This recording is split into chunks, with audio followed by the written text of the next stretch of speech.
തിരക്കൂടെ ഉണ്ടാവാറില്ല. പക്ഷെ ഇത്തവണ നന്നായിട്ട് ആൾക്കാർ വരുന്നുണ്ട്. പോളിംഗ് ബൂത്തിലൊക്കെ അത്യാവശ്യം ക്യൂവും സംവിധാനമൊക്കെ ഉണ്ട്.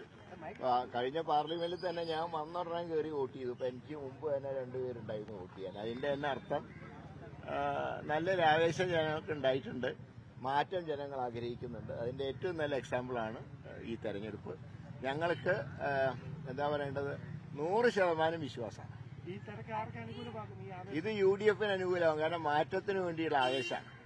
അതുകൊണ്ട് തന്നെ 101% UDF ജയിച്ചിരിക്കും. BJP സംസ്ഥാന അധ്യക്ഷൻ പറഞ്ഞതേ ഇന്നലെ കോടതി വിധി വന്നിരുന്ന അതിജീവിതയുടെ കേസുമായി ബന്ധപ്പെട്ട് മേഖലയിലെ ദിലീപിനെ വെറുതെ വിടുകയും ഇന്നിപ്പോ അടൂർ പ്രകാശ് പറഞ്ഞിരിക്കുന്നത് ദിലീപിന് നീതി കിട്ടി എന്നുള്ളതാണ്. അദ്ദേഹത്തിന് എന്താണ് ഉദ്ദേശിക്കുന്നത്? അതെനിക്ക് അറിഞ്ഞുകൂടാ.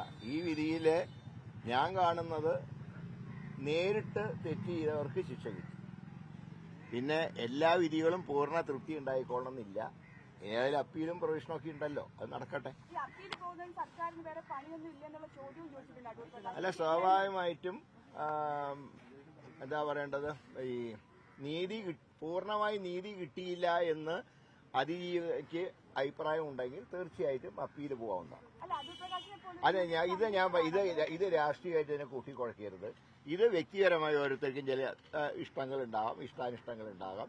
ഞാൻ ഇതിൽ കാണുന്നത് ഡയറക്റ്റായി തെറ്റ് ചെയ്തവർക്ക് ശിക്ഷ കിട്ടിയിട്ടുണ്ട്. ബാക്കി കാര്യങ്ങൾ അപ്പീല് വരട്ടെ, അപ്പോ നോക്കാം. ഞാൻ പറഞ്ഞല്ലോ, എല്ലാവർക്കും പൂർണ്ണമായിട്ട് തൃപ്തിയുള്ള ഒരു വിധിയും സാധാരണ ഉണ്ടാവാറില്ല. എങ്കിലും കുറെയൊക്കെ കുറ്റം ചെയ്തവർക്ക് ശിക്ഷ കിട്ടിയെന്നാണ് എന്റെ ഒരു റീഡിംഗ്.